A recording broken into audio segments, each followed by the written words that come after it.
Hi guys, welcome back to my channel. My name is Rutu Patel and I want to be the bold personality. Indeed, I am a bold personality और इस bold personality बनने की journey में मुझे सिर्फ अकेले ही आगे नहीं बढ़ना है, आप सबको भी साथ ले जाना है। एक्चुअली आज का वीडियो थोड़ा अलग टॉपिक पे होगा, कोई स्पेसिफिक टॉपिक नहीं है, बस मुझे अपने अंदर की बात बाहर निकाली है, इसलिए मैं इस वीडियो को रिकॉर्ड कर रही हूँ। सो बेसिक एम इसका यही है। आई डोंट नो इसका टाइटल भी क्या होने वाला है। Anyways it will be very best video. तो मैं आज के वीडियो में डिस्कस करने वाली हूँ कि मेरे जो फियर्स हैं वो मैं किस तरह से सॉल्व करूँ, क्योंकि मेरे दिमाग में बहुत कुछ चीज़ें चलती रहती है हमेशा ही। मेरे पास ऐसी स्किल नहीं है जिससे कि मैं अपनी फीलिंग्स को बाहर निकाल सकूँ। मैं अपने आप को एक्सप्रेस करने में हमेशा प्रॉब्लम फेस करती रहती हूँ, बट हमेशा मैं ट्राई करती रहती हूँ। यूट्यूब से सीखती हूँ, बहुत सारे ट्यूटोरियल्स देखती हूँ, बहुत सारे टिप्स एंड ट्रिक्स मैंने इम्प्लीमेंट किए हैं अपनी लाइफ में, जिससे कि मैं अपने आप को बेहतर जान सकूँ और इस सोसाइटी में अच्छे से टिक पाऊँ। बट कहीं ना कहीं आई फील सो मच नहीं हो पाता है। कभी कभी कंपटीशन का ज़माना है, मैं कम्युनिकेशंस में बहुत बार लैक कर जाती हूँ, इसलिए मैं हमेशा कहती हूँ communication is the best skill. अगर आपको दुनिया को क्या बोलते हैं इंक्वायर करना है ना, तो एक स्किल होनी चाहिए जो है पहली कम्युनिकेशन स्किल। लोगों को मनाना आना चाहिए, लोगों को अपनी बातों में फिसलाना आना चाहिए। ये बहुत ही इंपॉर्टेंट स्किल है और जितनी जल्दी आप इसको इम्प्लीमेंट कर ले उतना अच्छा रहेगा। तो मैंने ये चीज़ मैं फेस करती हूँ बहुत बार। क्या होता है ना कि मेरे इंटेंशंस ऐसे नहीं होते, बट मैं ऐसे एक्ट कर देती हूँ जिससे कि मुझे लगता है कि यार ये कुछ मैंने गलत कर दिया, इसकी वजह से मेरी इंप्रेशन कुछ गलत पड़ जाती है। हालांकि मेरे इंटेंशंस ऐसे बिल्कुल भी नहीं होते, नहीं मेरा नेचर ऐसा होता है और ना ही मेरा उसके पीछे का पर्पस ही होता है, बट स्टिल ये होता है। वैसे मेरे जो इंटेंशंस है वो बहुत साफ है, मेरे वैसे ईगो वीगो कुछ नहीं है, बट फिर भी मैं लोगों को, मुझे लगता है जिस तरह से मेरे से बात करते हैं, बात नहीं करते हैं, इग्नोर करते हैं, लोग मेरे से देखकर चले जाते हैं, वो कहीं ना कहीं मुझे लगता है कि उनको लगता है कि मैं ईगोइस्टिक हूँ, बट रियल में नहीं हूँ। और जो अच्छा है ना कम्युनिकेशन में, लोग सामने से उसे बात करने आते हैं, उसके इंटेंशंस बहुत ही खराब है। मैं मेरी फ्रेंड का एग्जाम्पल लेती हूँ, उसके इंटेंशंस अच्छे नहीं है, बट उसको इतनी पॉपुलैरिटी, इसका अटेंशन, सभी लोग उसका नाम लेके उसके आगे पीछे घूमते ही रहते, उसको ढूंढते ढूंढते लोग आते। हालांकि उसके जो इंटेंशंस होते हैं वो बहुत ही सेल्फिश किस्म के होते हैं। वो हमेशा अपने बारे में पहले सोचती है रादर देन दूसरों के बारे में। वो जेलिस हो जाती है अगर उससे कोई आगे निकले तो उसको वो पसंद नहीं आता है। ये सारी चीजें होने के बावजूद भी लोगों को वो अच्छी लगती है, मतलब वो सीधी लगती है। हालांकि ऐसा नहीं है, ना ही वो इतनी इंटेलिजेंट है, बट वो अपने आप को ऐसे प्रेजेंट करती है कि वो बहुत इंटेलिजेंट है। तो यहाँ पे होशियार होना ज़रूरी नहीं है, होशियार दिखना उससे भी ज़्यादा इम्पोर्टेंट है। तो ये चीज़ अपने दिमाग में रखिए। मेरे बहुत सारे फियर्स है, मैं अपने आप को एक्सप्रेस, मैंने बताया कि नहीं कर पाती, कहाँ कौन सी चीज़ बोलें वो भी मेरे से अच्छे से नहीं होती है। कहीं ना ये सारी चीज़ों में बैक ऑफ द माइंड मेरे चलता रहता है कि यार I am lacking somewhere, I am feeling that. लोग बहुत खुश रह लेते हैं, लोग अपनी लाइफ में जो चाहिए वो कर लेते हैं, चीज़ें उनको क्लियरली समझ आती है क्या चाहिए उनकी लाइफ से। मेरे में क्या है, ये सारी चीज़ें ही क्लियर नहीं है। प्रोक्रेस्टिनेशन में हमेशा मैं घुसी पड़ी रहती हूँ, आई नो दैट, बट मैं हमेशा ट्राई करती हूँ उससे बाहर निकलने की, नाउ एंड देन, क्योंकि मैं खुश नहीं रह पाती हूँ इस सारे झमेलों में रहकर।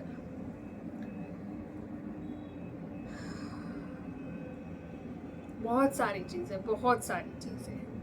पहले मैं लोगों से बहुत टेक्सटिंग करती थी, बट अब क्या हो गया ना, टेक्सटिंग की स्किल ही मेरे में से चली गई है। अब मुझे किसी को टेक्स्ट करने का मन नहीं होता है, ठीक है। पहले मैं कॉन्वर्सेशन को बहुत अच्छे से इनिशिएट कर लेती थी, but now it is completely opposite. अब वो कोई मुझे मैसेज भी करता है ना, तो मैं सोच में पड़ जाती हूँ क्या मैसेज करूँ। हालांकि पहले ऐसा नहीं होता था। और ये बात बताना चाहूँगी कि जो कॉन्वर्सेशन करना रहता है टेक्सटिंग स्किल में, वो उसमें बहुत ही ज़्यादा एफर्ट्स की ज़रूरत पड़ती है. You have to design that pattern in your mind first and then you execute in your texting phase. तो जो उनको मज़ा आता है ना, जो टेक्स्ट करते हैं सामने वाले को, तो वो इसलिए आता है क्योंकि हम इतने एफर्ट्स अप्लाई करके वो सारा स्क्रिप्टिंग तैयार करते हैं अपने दिमाग में कि इस तरह से इस तरह से इस तरह से ऐसे करेंगे. तो कहीं ना कहीं कह सकते हो कि हम अच्छे वाले डायरेक्टर हैं. ठीक है, हम डायरेक्ट कर लेते हैं, हम फिल्में ज़्यादा देखते हैं, रोमांटिक किस्म के इंसान हैं, तो ऐसी सारी बातें हमारे दिल से निकल जाती है, इसलिए आपको ज़्यादा मज़ा आता है. बट ये मज़ा एक क्या बोल सकते हैं, सज़ा में बदल जाता है जब आप अटैचमेंट में पड़ जाते हैं. एक्चुअली क्या है कि ये सारी स्क्रिप्टिंग कुछ इस तरह से डिज़ाइन की होती है. मैं कॉन्वर्सेशन को इस तरह से इस फ्लो में ले जाती हूँ, डिप कॉन्वर्सेशन में चली जाती हूँ कि कहीं ना कहीं मैं अटैच फील करना शुरू कर देती हूँ, क्योंकि वो फिर आपको सपोर्ट देंगे, क्या बोलते हैं, इंकरेजमेंट देंगे, आपकी तारीफ करेंगे कि दैट यू आर गुड, और आप भी सामने वही देंगे. सो कहीं ना कहीं आप अटैच होना शुरू हो जाएंगे. और इससे बचने का यही अच्छा तरीका है कि अवेयरनेस से चैट करें, इंटेंशंस हमेशा क्लियर रखें. ऐसे टाइम पास के लिए मत चैट कीजिए, उसमें आपकी लग जाएगी दिमाग की, और वो लॉन्ग टर्म रहता है, वो ज़्यादा नहीं है. समय बीत जाता है, रह जाती है बस यादें. यादें कभी नहीं जाती है, और वो यादें ना, अच्छा यादें रह जाए वो भी ठीक है, बट वो जब रिवाइंड होके फिर से प्रेजेंट में आती है ना, तब चीज़ें और भी ज़्यादा मुश्किल हो जाती है. तब फिर मेंटल हेल्थ की लगी पड़ी है, वो ऐसा आपको रियलाइज होगा, आपका दिमाग ऐसे अलर्ट मोड, साइलेंट मोड में जाएगा, और फिर आपको अलार्म बजाएगा, भाई ये इंसान ये इंसान ये इंसान. पहले बहुत करती थी मैं, अब नहीं करती हूँ, अब मन भी नहीं होता है. बोलते बोलो क्या करो, बट कॉन्वर्सेशन इनिशिएट करने का मन ही नहीं होता है.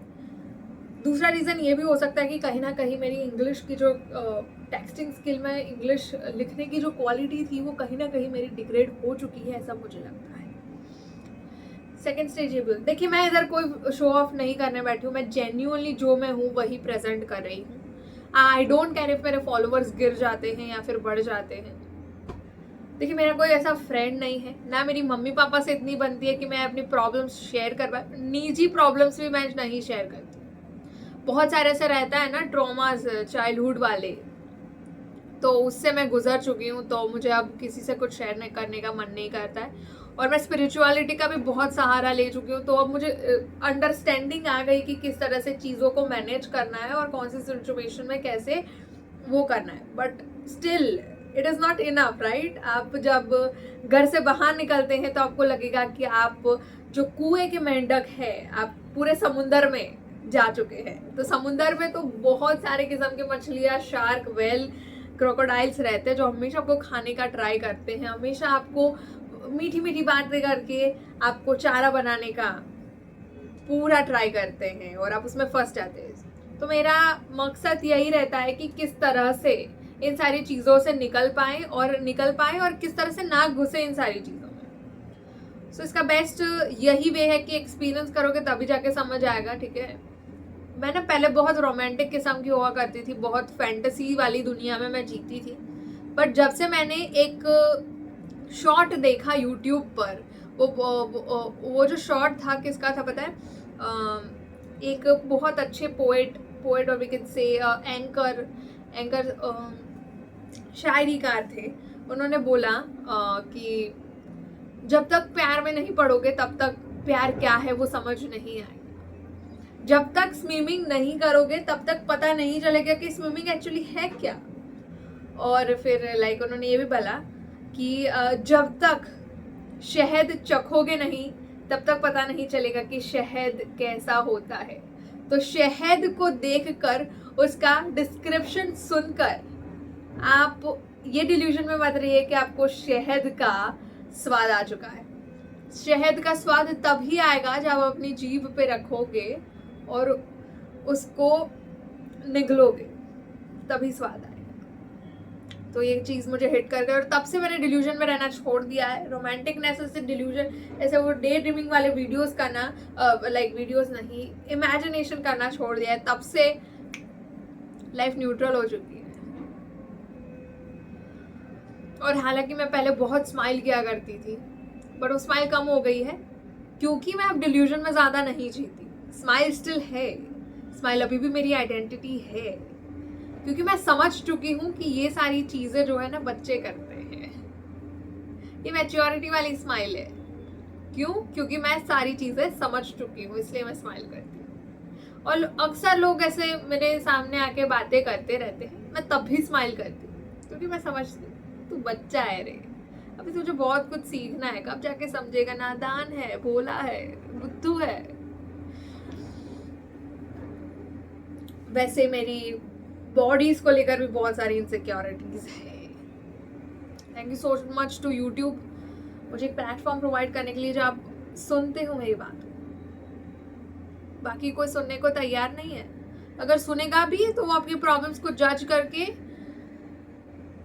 सुना अनसुना कर देगा, जो मुझे नहीं चाहिए।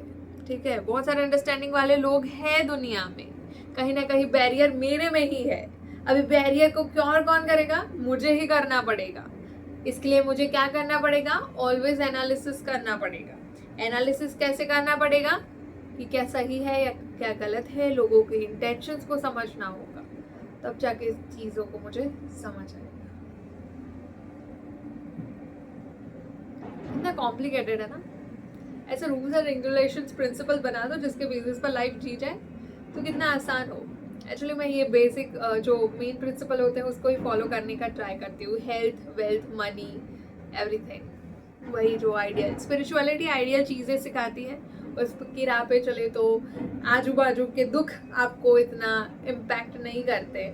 सो मैं उसको ही फॉलो करने का ट्राई करती हूँ। बट स्पिरिचुअलिटी से भी कहीं ना कहीं मैं डिटैच हो चुकी हूँ, पता नहीं कौन सी दुनिया में जीती हूँ। मेरे एक पैर यहाँ पर होता है, एक पैर यहाँ पर होता है, रियलिटी डिल्यूजन के बीच में ये इंस्टाग्राम चलाती रह जाती हूँ बस मैं।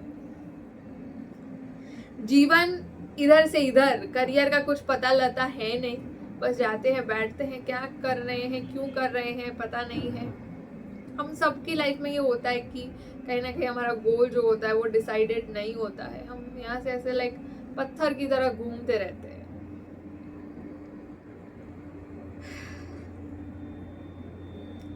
गॉड्स प्लान, मेरा तो भगवान जी गॉड्स प्लान ही चल रहा है, बहुत अच्छा होगा। मैं आगे बढ़ती रहूँ, किसी की नज़र ना लगे मुझे बस। बॉडीज में भी बहुत सारी इनसिक्योरिटीज है। मेरे जो विजडम टूथ बोलते हैं ना, वो बाहर आ रहा है, दांत ऐसे दिन ब दिन बाहर आ रहे हैं, चुड़ैल की तरह, देख रहे हो। दूसरी बात, मेरे बॉडी पे बहुत ज़्यादा हेयर है, इट्स लाइक एवरीवेयर। और ये बायोलॉजी है, मैं समझती हूँ, मैं अंडरस्टैंड करती हूँ कि ये नॉर्मल चीज़ है, इसको एबनॉर्मल नहीं कह सकते। ये बायोलॉजी है, ये जेनेटिक, मेरे पापा से मुझे सब मिला है।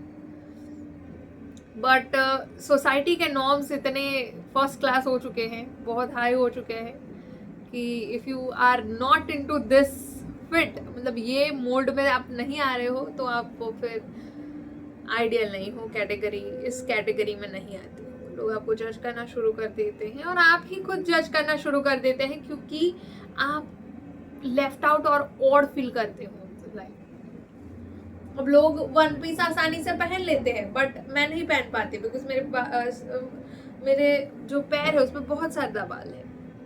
अब है तो मैं क्या करूं? अब देखो, निकलवा सकते हो, आई नो दैट ये एक सॉल्यूशन है, मैं करूंगी इसको भी, बट कहीं ना कहीं वो फिर पार्लर वाली जज कर ले, है ना, वो भी तो चीज है, उसमें शेम कुछ भी नहीं है और ये सस्टेनेबल भी नहीं है। अब निकलवा भी दो तो फिर से आ जाएंगे। अब चलो पैर तक ठीक है कि कवर कर सकते हो। अब थोड़े टाइम पहले, 6 महीने पहले मेरे में ड्रास्टिक चेंज मैंने अपनी बॉडी में देखा, हार्मोनल चेंजेस देखे, जो फिजिकल अपीयरेंस होते हैं वो चेंज हो गए एडल्ट की तरह। तो उसी साथ साथ में हार्मोनल इम्बैलेंसेस कुछ ऐसा हुआ कि टेस्टोस्टेरोन लेवल मेरे जो बॉडी का है कहीं ना कहीं इंक्रीज हो गया, जिसकी वजह से यहाँ पर दाढ़ी पे बाल आ जाते हैं, यहाँ पे बाल आ जाते हैं, सभी जगह यहाँ पर बाल आ गए। अब ये फेस वैक्स मैंने जब करवाने का सोचा, तब मैंने रियलाइज़ किया कि ये तो परमानेंट सॉल्यूशन बिल्कुल भी नहीं है, 15 दिन में फिर से आपको जाना पड़ेगा।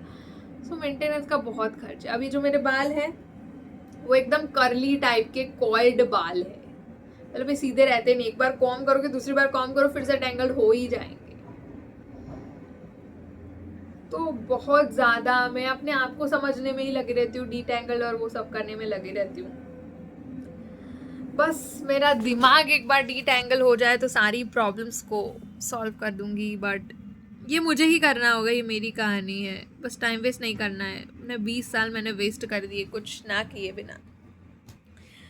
तो देखिए, अगर आप भी मेरे में जैसी कुछ चीज़ों से रिलेट कर पा रहे हैं तो प्लीज़ इसको ना करें, क्योंकि मैं कर रही हूँ, मैं भुगत रही हूँ, उससे जूझ रही हूँ। तो जल्दी से उस चीज़ों का सॉल्यूशन लाइए और आगे बढ़िए, ठीक है। और क्या ही बोलूँ, मैं तो अपनी में लगी रहूँगी। वैसे मैं अपने आप के साथ ज़्यादा सेफ फील करती हूँ रादर देन अदर वन।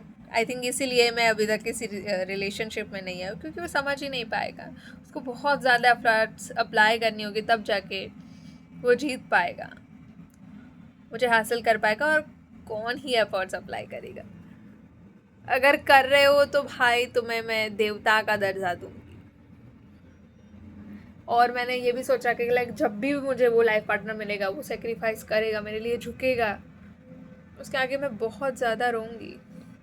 जो बोलते हैं ना लाइक सोल मेट, जो आपका ऑपोजिट है इन अ मेल वर्जन, बहुत ज़्यादा रोऊंगी कि अब तक कहाँ थे यार, बचपन से वेट किया है, अब तक तो आ जाना चाहिए था ना। बहुत रोऊंगी, टूट जाऊंगी उसके सामने। बट ऐसे को आइडेंटिफाई कैसे करे? कोई अप्लाई एफर्ट्स ही नहीं लगा रहा है, ठीक है। कम्युनिकेशन स्किल ही नहीं, कोई अप्रोच ही नहीं कर रहा, हो तो भी ना पता चले। सब बोलेंगे कि वो तो बोलने की ज़रूरत नहीं है, वो तो पता चल जाता है। भाई ऐसा सब कुछ नहीं होता है, ये सब बोलने की बात है, कोई नहीं आता है। चलिए, ज़्यादा लंबा नहीं करूँगी वीडियो को। थैंक यू सो मच अगर आपने मेरी 17 मिनट की पूरी बकवास को सुना है। Thank you so much. Universe से चाहता होगा हमको कनेक्ट करना। Thank you so much for hearing. बस मुझे शेयर करने का मन हो रहा था तो मैंने शेयर किया।